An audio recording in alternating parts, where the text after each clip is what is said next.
Hello students, this is Gurvinder Singh from A. Xavier's International School Chika.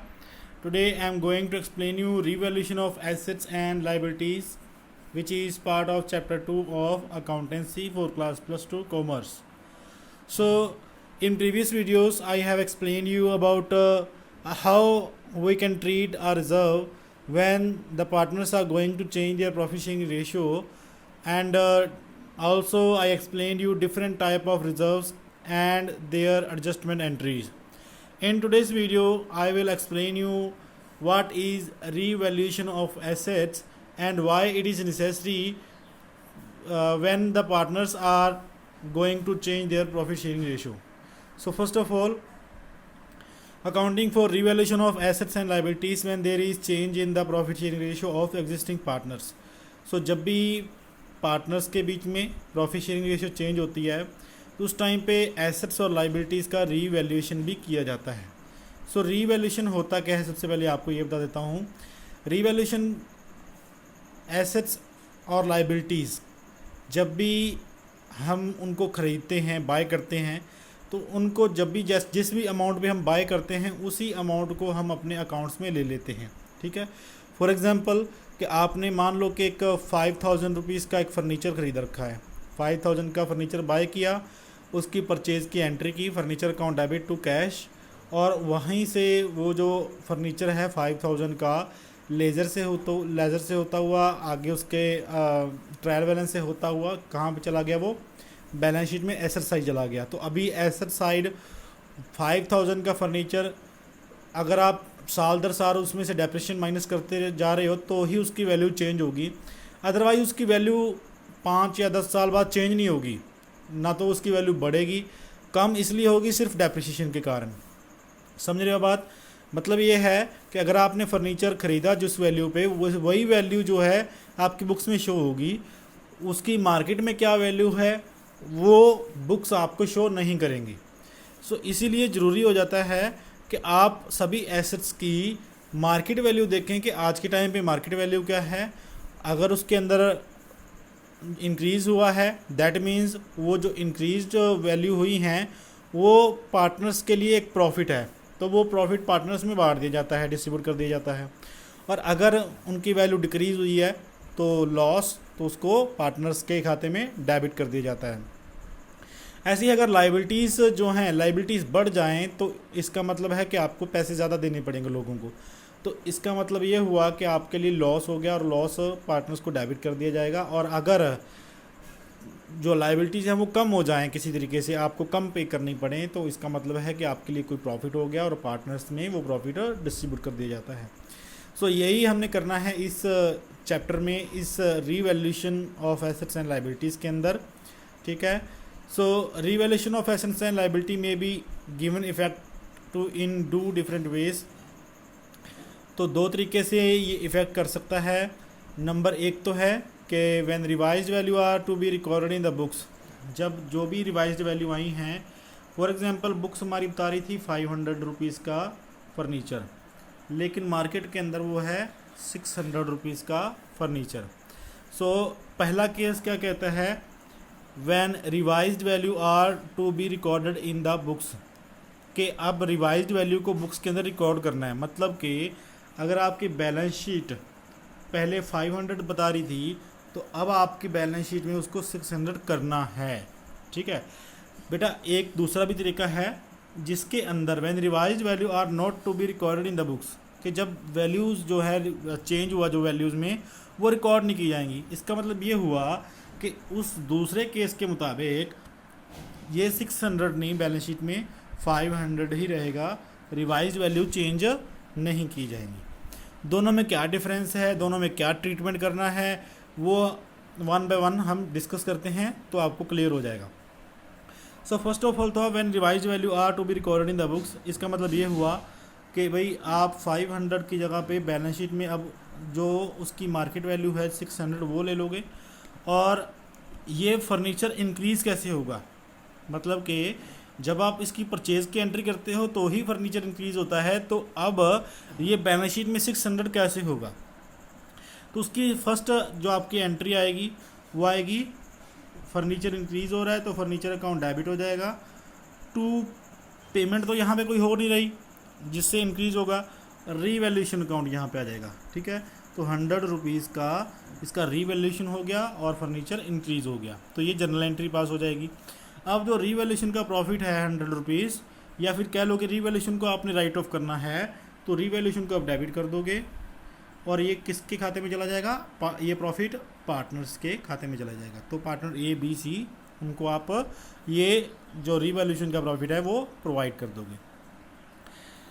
So first case मैंने आपको बताया, when revised value are to be recorded in the books. So अगर कोई भी change आया है और बैलेंस शीट में उसको रिकॉर्ड करना है, तो दैट मीन्स आप उसको देखोगे, रीवैल्यूएशन अकाउंट में ट्रांसफ़र करोगे और रीवैल्यूएशन में जब प्रॉफिट आपको होगा तो वो आप पार्टनर्स के बीच में डिस्ट्रीब्यूट कर दोगे। सो इसकी एडजस्टमेंट एंट्रीज या जनरल एंट्रीज देख लेते हैं क्या क्या होंगी। सो नंबर 1 पे जैसे मैंने आपको बताया कि नंबर 1 पे for decrease in the value of assets, अगर एसेट्स की वैल्यू डिक्रीज होती है तो क्या होगा। फॉर एग्जांपल के फर्नीचर था, फर्नीचर आपके पास 500 का था, लेकिन अब उसकी मार्केट वैल्यू क्या है, मार्केट में वो कितने का बिक सकता है, 400 रुपीज़ का बिक सकता है। तो उसका मतलब उसकी वैल्यू क्या होगी, डिक्रीज़ हो गई है। तो जितने से उसकी वैल्यू डिक्रीज़ हुई है उतने से आपने एसेट्स यानी कि फर्नीचर अकाउंट को क्या कर दोगे, क्रेडिट कर दोगे। फर्नीचर को क्रेडिट कर दिया और डेबिट किसको करना है, रीवैल्यूएशन अकाउंट को 100 रुपीज़ के साथ डेबिट कर देना है। तो ये एक तरीके का लॉस है और बाद में इस लॉस को पार्टनर्स में डिस्ट्रीब्यूट कर दिया जाता है। तो फर्स्ट हो गया। सेकंड है for increase in the value of asset. तो अगर एसेट की वैल्यू इंक्रीज हो जाए, ऊपर वाली थी डिक्रीज, अब है इंक्रीज, कि फर्नीचर आपकी बुक्स में 500 था, मार्केट वैल्यू क्या है उसकी अभी 600 रुपीज़ है, मतलब कि मार्केट में अगर आप बेचोगे अभी उसको तो वो 600 रुपये में बिकेगा, 500 का नहीं। सो यहाँ पे वैल्यू क्या हुई है, इंक्रीज़ हुई है, फर्नीचर की वैल्यू इंक्रीज़ हो गई है। सो अगर फिर फर्नीचर की वैल्यू इंक्रीज़ हो गई है तो फर्नीचर अकाउंट यहाँ पे क्या कर दोगे आप, डेबिट। एसेट का अकाउंट डेबिट, चाहे कोई भी एसेट है, और मान लो 100 रुपीज़ की वैल्यू इंक्रीज़ हो गई है, और टू रिवैल्यूएशन अकाउंट। ठीक है। सो फर्स्ट वाले में लॉस के केस में अगर वैल्यू कम हो रही है तो रिवैल्यूएशन डेबिट होगा, और अगर प्रॉफिट हो रहा है तो रिवैल्यूएशन क्रेडिट हो जाएगा। नेक्स्ट चलते हैं for increase in the value of liabilities. So अगर लाइबिलिटीज़ की वैल्यू इंक्रीज़ हो जाए, फॉर एग्जांपल आपके पास क्रेडिटर्स थे, क्रेडिटर्स आपको पता है लाइबिलिटीज़ होती हैं। सो क्रेडिटर्स को आपने 1000 रुपये देना था, ठीक है, तो ये कहता है वैल्यू क्या हो गई, इंक्रीज़ हो गई। अब आपको कितना देना पड़ेगा, मान लो 1100 रुपये देना पड़ेगा, वो कोई भी कारण हो सकता है। सो लाइबिलिटीज़ जो थी वो 1000 से 1100 हो गई, इंक्रीज़ हो गई। सो इसका मतलब ये हुआ कि आपके लिए लॉस हो गया एक तरीके से, है ना। सो लॉस में पता है आपको क्या करते हैं, जैसे ऊपर वाले केस में किया था, फर्स्ट वाले में लॉस के केस में रिवैल्यूएशन को डेबिट करना है, और जिस लाइबिलिटी में इंक्रीज़ आया है तो उस लाइबिलिटी को, जैसे क्रेडिटर हमने लिया था यहाँ पे, तो क्रेडिटर्स को क्या कर देंगे, क्रेडिट कर देंगे। ठीक है, तो revaluation account debit to creditors हमारी एंट्री आ जाएगी, या फिर कोई भी लाइबिलिटी जिसके अंदर इंक्रीज़ हो रहा है। सो यहाँ पे हमने 100 रुपये इंक्रीज़ किया था, तो 100 रुपये के साथ यहाँ पे revaluation account debit to liabilities आ जाएगा। ऐसे ही नंबर 4 पे हमारे पास है for decrease in the value of liabilities. So अगर वैल्यूज़ जो है लाइबिलिटीज़ की डिक्रीज हो जाए, फिर वही एग्जांपल ले लेते हैं, क्रेडिटर्स थे 1000 रुपये के, उसकी वैल्यू डिक्रीज़ हो गई, मतलब कि 900 रुपये के रह गई। अब मतलब कि आपको 1000 नहीं 900 रुपये पे करना है, तो 100 रुपये आपके लिए प्रॉफिट हो गया। सो प्रॉफिट के केस में अभी आपने क्या करना है, रिवैल्यूएशन को क्रेडिट करना है, लाइबिलिटीज़ अकाउंट डेबिट, यानी कि लाइबिलिटीज़ क्रेडिटर्स। तो लाइबिलिटी कोई भी है उसको डेबिट कर दोगे अगर उसके अंदर डिक्रीज़ आया है, और रिवैल्यूएशन को क्या कर दोगे, क्रेडिट कर दोगे 100 रुपीज़, जितना उसके अंदर इंक्रीज़ या डिक्रीज़ आया है। क्लियर है। नेक्स्ट है when revaluation account shows profit. तो जब रिवैल्यूएशन अकाउंट प्रॉफिट शो करेगा, अब रिवैल्यूएशन अकाउंट प्रॉफिट कब शो करेगा, देखिए फॉर एग्जांपल कि आपके 3 एसेट्स थे, लैंड, बिल्डिंग एंड कोई भी एसेट लगा लीजिए, लैंड, बिल्डिंग एंड मशीनरी। सो अगर मान लो कि उसकी वैल्यू तीनों की पहले थी 1 लाख रुपया, ठीक है, किसी की वैल्यू कम हो गई, किसी की वैल्यू ज़्यादा हो गई, लेकिन हमें जो नेट इफ़ेक्ट पड़ा उसका जो एसेट्स की वैल्यू में, तो 1 लाख रुपए के जो एसेट्स थे वो 1,10,000 के हो गए, ठीक है। यानी कि टोटल एसेट्स आपके बढ़ गए कितने, 10,000 रुपये टोटल एसेट्स बढ़ गए। आपके 3 जो एसेट्स थे वो 10,000 बढ़ गए। और एक तरफ से आपकी लाइबिलिटीज़ भी बढ़ गई, दूसरी तरफ से आपकी 5,000 की लाइबिलिटीज़ भी बढ़ गई। सो अगर एसेट्स बढ़े हैं तो लाइबिलिटीज़ भी बढ़ गई। जरूरी नहीं है कि एसेट्स बढ़ेंगे तो लाइबिलिटीज़ भी बढ़ेंगी, हो सकता है कि लाइबिलिटीज़ कम हो जाएं और एसेट्स बढ़ जाएं, या फिर एसेट्स कम हो जाएं या लाइबिलिटीज़ बढ़ जाएं, तो कुछ भी हो सकता है।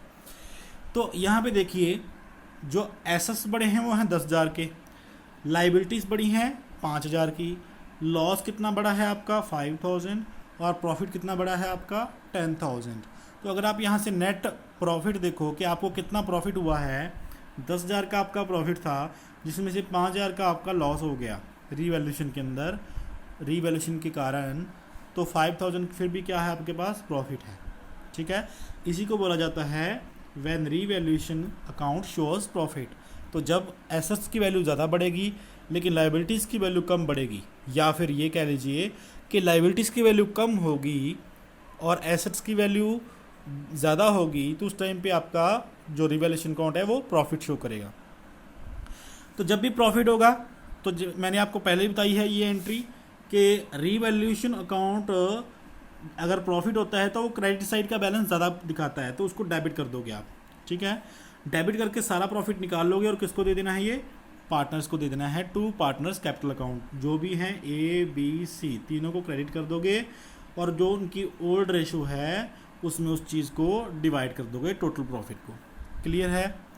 नेक्स्ट है above entry is reversed when revaluation account shows loss. तो ऊपर वाली एंट्री क्या हो जाएगी, रिवर्स उल्टी हो जाएगी जब क्या होगा, लॉस होगा। तो रिवैल्यूएशन में लॉस कब होगा, जब आपकी लाइबिलिटीज़ ज़्यादा बढ़ें लेकिन आपके एसेट्स कम बढ़े, तो वहाँ पे आपका लॉस हो रहा है। तो रिवैल्यूएशन में जब भी लॉस होगा तो अब पार्टनर्स के कैपिटल अकाउंट उल्टा डेबिट कर लिए जाएंगे, ABC जो भी हैं, टू रिवैल्यूएशन अकाउंट। और क्योंकि रिवैल्यूएशन का बैलेंस जो होगा वो डेबिट बैलेंस होगा, तो उसको क्रेडिट करके ही आपने ख़त्म करना है और ट्रांसफ़र करना है पार्टनर्स के कैपिटल अकाउंट के अंदर। नेक्स्ट रिवैल्यूएशन का फॉर्मेट देख लीजिए कि रिवैल्यूएशन अकाउंट किस तरीके का होता है। फर्स्ट ऑफ ऑल हर एक अकाउंट की 2 साइड्स ही होती हैं हमेशा, डेबिट एंड क्रेडिट। सो इसकी भी 2 साइड हैं, डेबिट एंड क्रेडिट। सो आपने देखा होगा कि जो हमने जर्नल एंट्रीज देखी, उन जर्नल एंट्रीज के अंदर एसेट्स की वैल्यू जब इंक्रीज़ होती थी तो हम उसको क्या कर देते थे, रिवैल्यूएशन अकाउंट को क्रेडिट कर देते थे, और जब भी एसेट्स की वैल्यू डिक्रीज़ होती थी तो रिवैल्यूएशन अकाउंट को डेबिट कर देते थे। तो वही उसी तरीके से इसके अंदर एंट्रीज आती जाएंगी, या फिर इसको आप लर्न भी कर सकते हो। नंबर 1 पे डेबिट साइड पे क्या क्या लिखना है, डेबिट साइड पे आप लेंगे decrease in the value of asset. जब एसेट की वैल्यू डिक्रीज होगी तो एसेट को किस साइड लेना है, डेबिट साइड लेना है। You increase in the value of liabilities. So जब भी लाइबिलिटीज़ की वैल्यू इंक्रीज होगी, बढ़ जाएंगी लाइबिलिटीज़, तो उसको भी किस साइड लेना है, उस लाइबिलिटी को डेबिट साइड। मतलब ये हुआ कि जब भी आपका लॉस होगा तो आपने उस लाइबिलिटी को या एसेट को, चाहे वो एसेट के ऊपर लॉस हो रहा है चाहे वो लाइबिलिटीज़ के ऊपर लॉस हो रहा है, एसेट्स के ऊपर कब लॉस होगा, जब एसेट्स की वैल्यू 500 से 400 रह जाएगी, और लाइबिलिटीज़ के ऊपर लॉस कब होगा, जब आपको 500 की जगह 600 पे करने पड़ेंगे, ठीक है। तो यहाँ पे increase in value of assets decrease in value of assets and increase in value of liabilities, तो ये आपकी क्या होंगी, लॉसेस होंगी, उसको किस साइड लेना है, डेबिट साइड लेना है।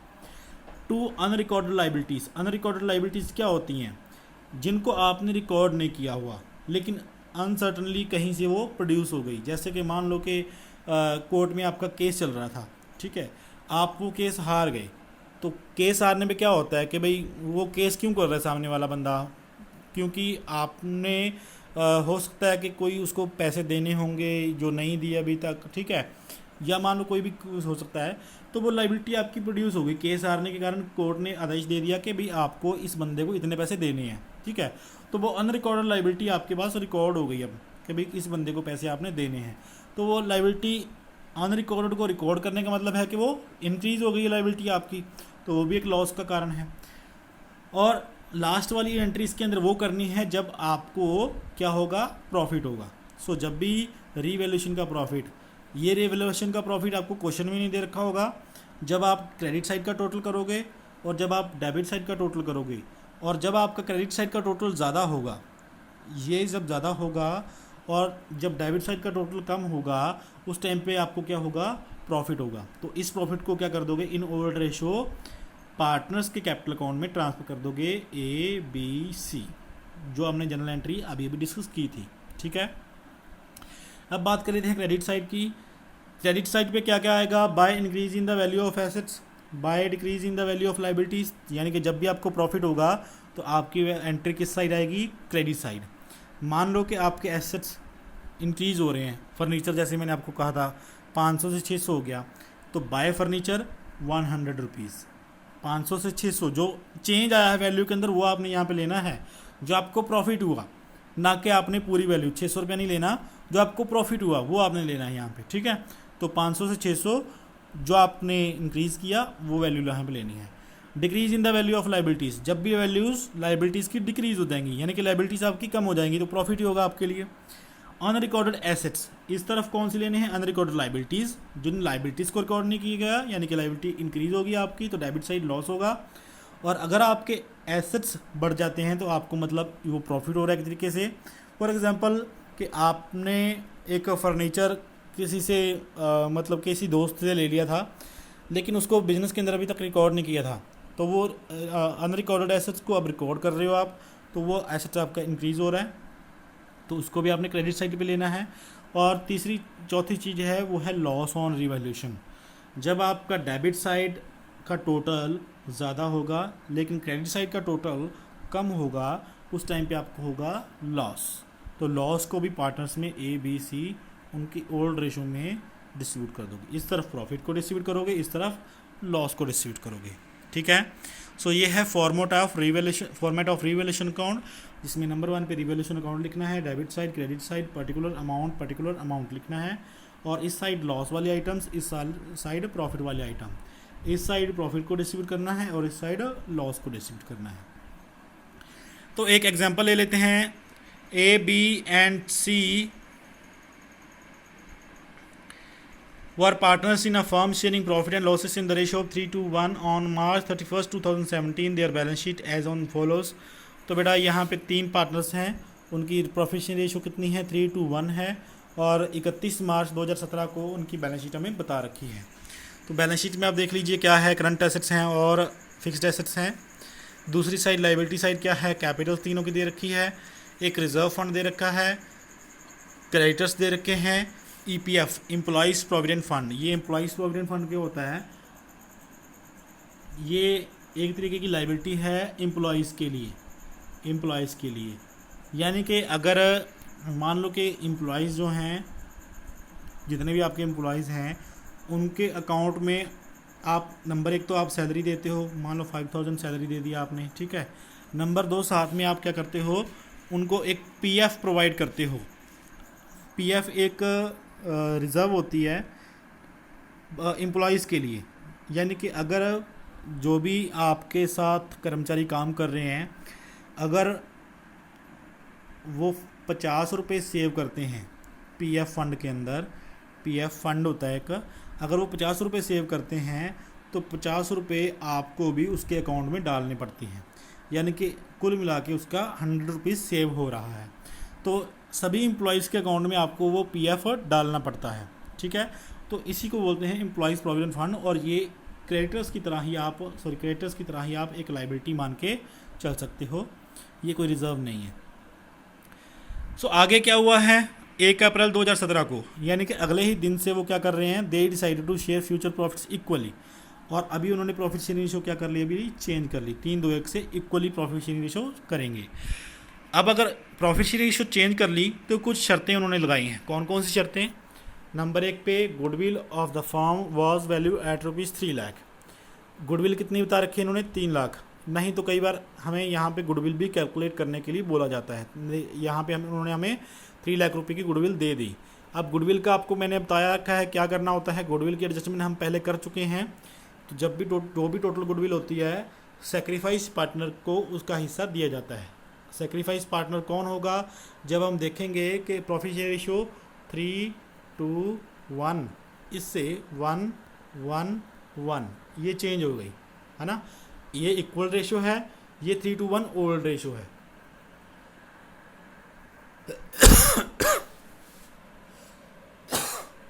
सो न्यू रेशियो इक्वल है, ओल्ड रेशियो 3:1 थी।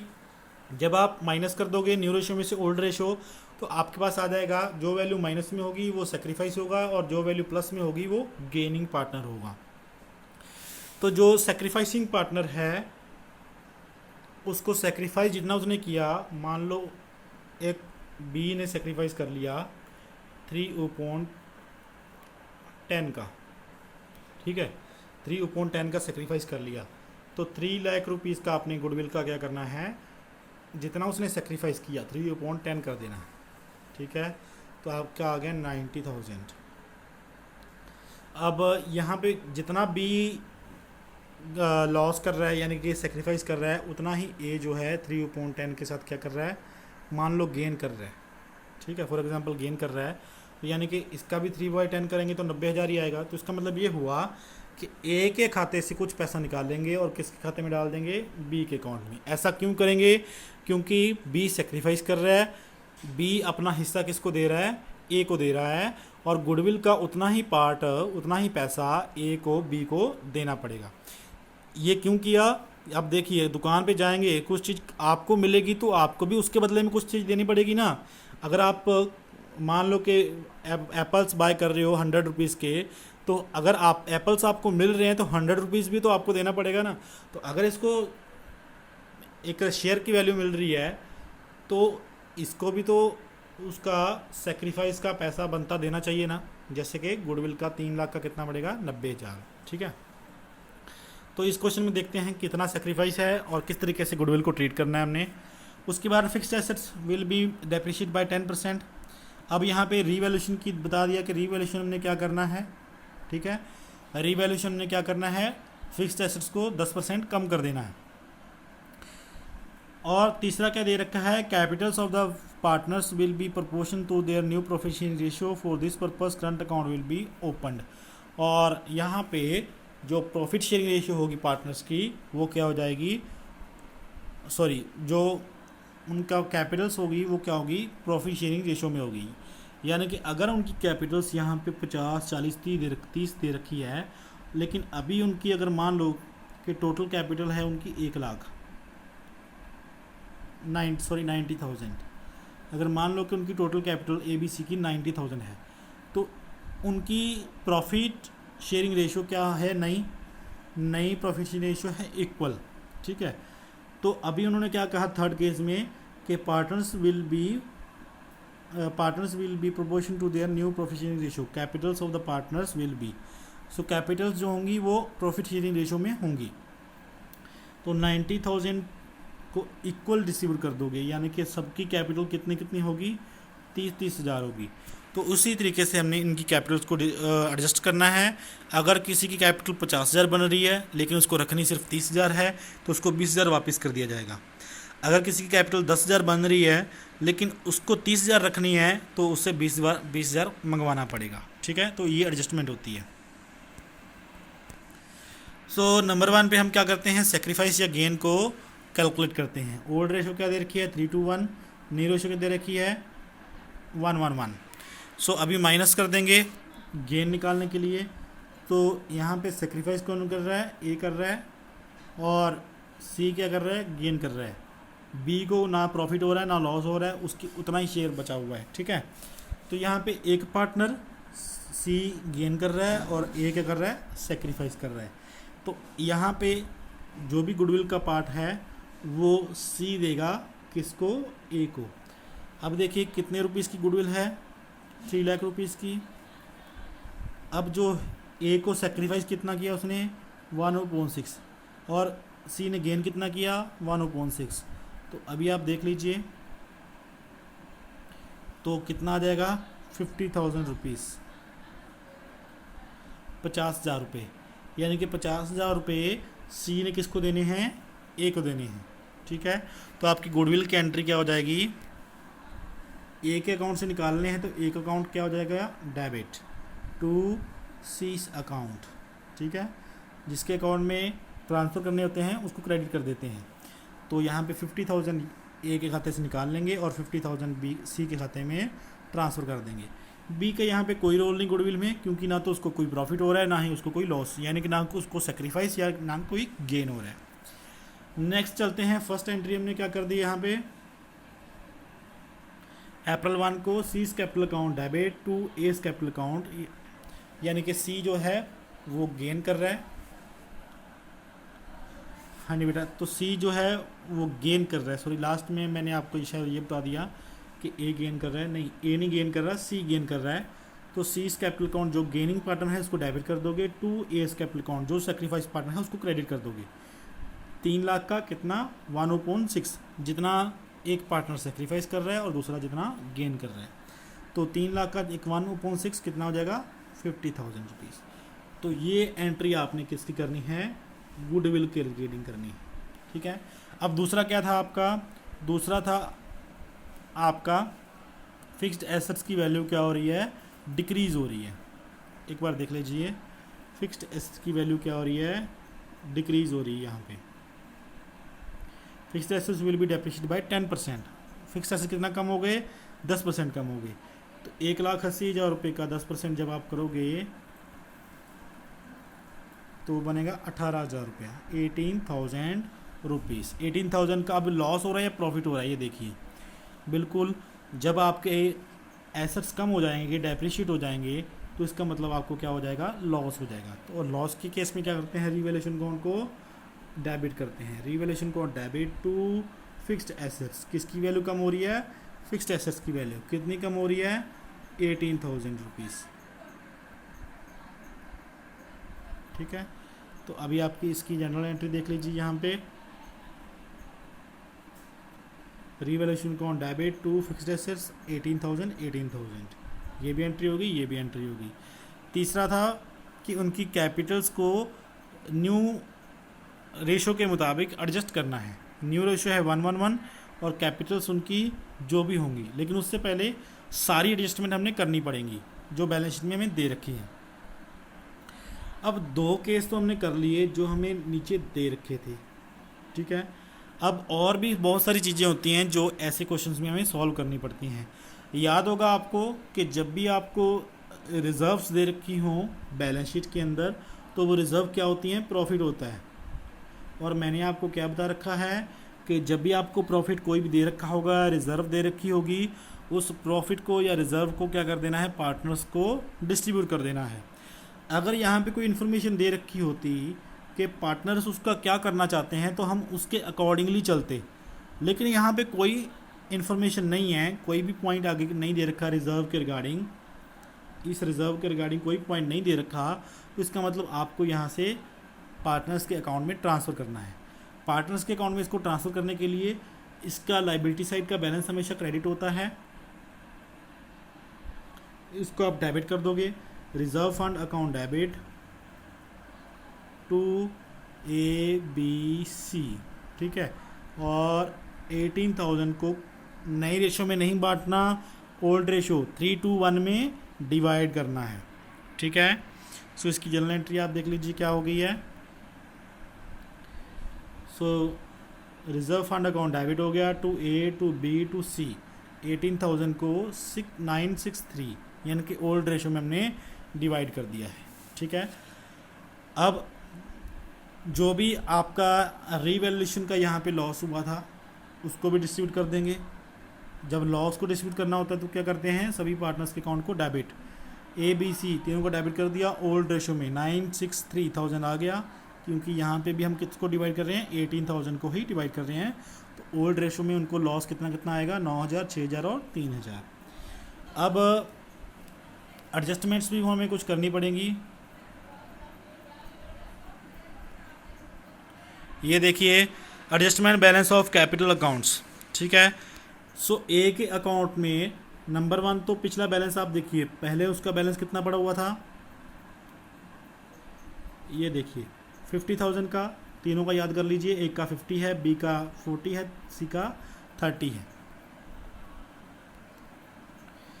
सो यहाँ पे अभी हमने एडजस्टमेंट करनी है कैपिटल्स की, कि कैपिटल्स में क्या, अब पहले से उसका बैलेंस 50,000 था, सी को हिस्सा उसने दे दिया अपना, यानी कि उसने सेक्रीफाइस किया था और गुडविल का 50,000 उसको सी से मिल गया, तभी यहाँ से सी से माइनस कर दिया यहाँ से हमने, है ना। उसका पहले 30,000 का बैलेंस था और 50,000 उसने किसको दे दिया, ए को दे दिया। अब 9,000 रुपये का क्या हुआ था प्रॉफिट, जो रिज़र्व पड़ी हुई थी, आपने याद होगा कि रिज़र्व को डिस्ट्रीब्यूट किया था 9, 6 और 3,000 ये, और ये रिज़र्व तीनों के खाते में क्या होगी, प्लस हो गई। और आपको ये भी याद होगा कि एक लॉस भी था, यानी कि फ़िक्स्ड एसेट्स जब आपके हुए थे तो फ़िक्स्ड एसेट्स कम हो गए थे, जिसके कारण 18,000 रुपये का लॉस हो गया था। तो उसको लॉस को भी आपने उसके खाते में ट्रांसफ़र किया था 9,000, 6,000, 3,000।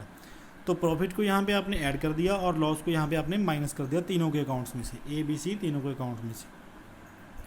तो अब आप देखिए 50,000 का उसका पहले बैलेंस था, 50,000 उसने सी से ले लिया, 9,000 रुपये की रिज़र्व थी जो उसके खाते में ऐड कर दी, 50 + 50 1 लाख, 1 प्लस 9,000, 1,09,000 हो गया, और 9,000 माइनस करने के बाद उसका बैलेंस कितना बच गया, 1 लाख, यानी कि ए का खाता 1 लाख रुपये का है, ठीक है।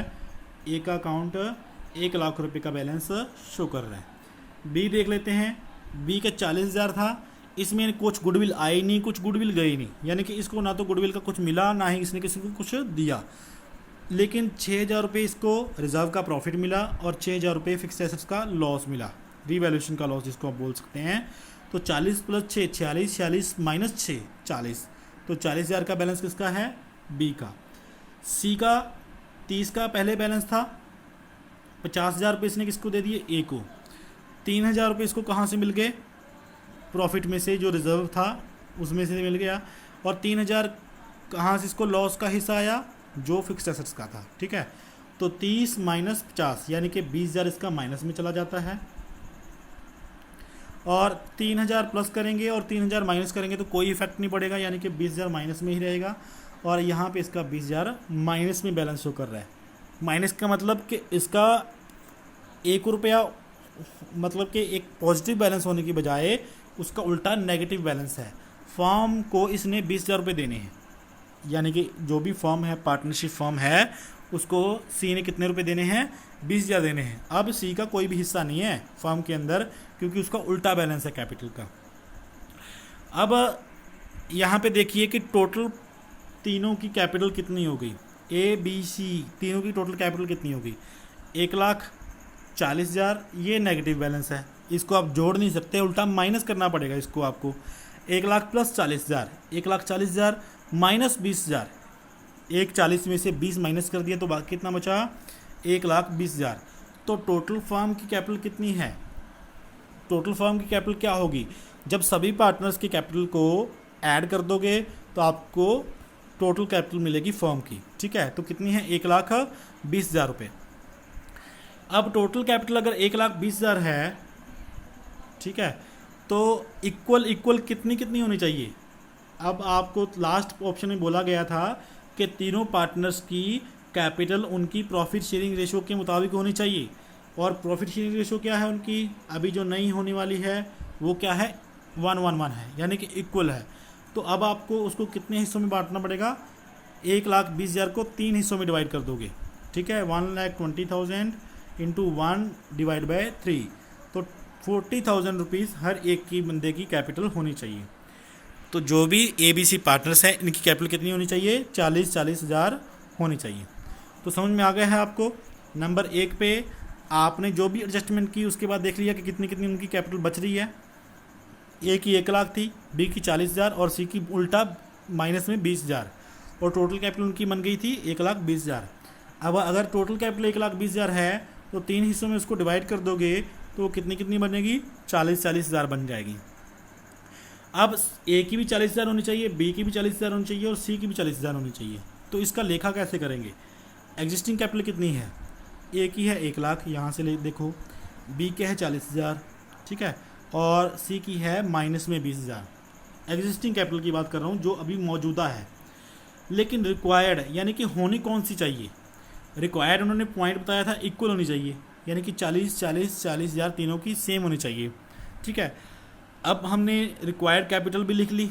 अब देखिए कि किस पार्टनर को कितना पैसा देना है हमें और किस पार्टनर से कितना पैसा लेना है हमें। ये देखिए, ए के पास 1 लाख रुपया है पहले से ही, उसको 40,000 बिजनेस में रखना है एज अ कैपिटल, तो उसको वापस कितने रुपए करने पड़ेंगे हमें? 60,000 रुपये उसको वापस करने पड़ेंगे। बी का 40,000 का बैलेंस है और होने कितने चाहिए? 40 ही होने चाहिए, मतलब कि ना तो उसको पैसा लेके आना है ना ही उसको वापस देना है। सी के अकाउंट में माइनस में 20,000 हैं, लेकिन उसको रखने कितने हैं? पॉजिटिव में भी 40,000 रखने हैं। ध्यान से देखिए, उसके अकाउंट में माइनस में 20,000 है, यानी कि उसमें अकाउंट में 1 रुपया भी नहीं है, उल्टा उसको 20,000 देने हैं फर्म को। 20,000 तो पहले से उसने देने हैं फर्म को, अब 40,000 उसको उल्टा और उसको पॉजिटिव बैलेंस रखना पड़ेगा फर्म में, यानी कि उसको फर्म में 40,000 जमा करवाने पड़ेंगे। और तो 20 + 40 कितने जमा करवाने पड़ेंगे उसको फर्म में?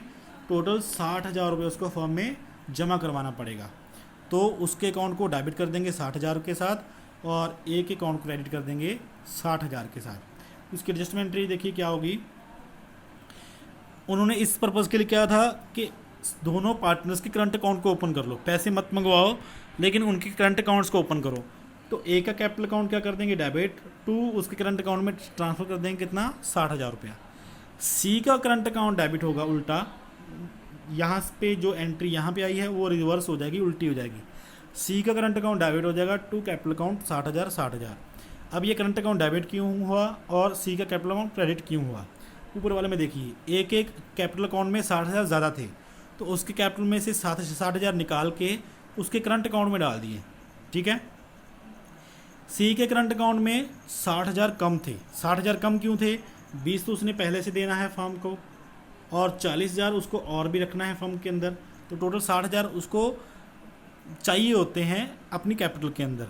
तो उसको कैपिटल के अंदर 60,000 चाहिए और उसको कैपिटल के अंदर अगर 60,000 चाहिए तो उसके किस अकाउंट से निकाल लेंगे हम? करंट अकाउंट से निकाल लेंगे 60,000 रुपये। तो करंट अकाउंट डेबिट हो जाएगा टू सी का कैपिटल अकाउंट हो जाएगा। तो ये बेसिक एंट्रीज हैं जो हमने इस चैप्टर के अंदर करनी है, जिसके अंदर हमने रीवैल्यूएशन भी कवर किया है।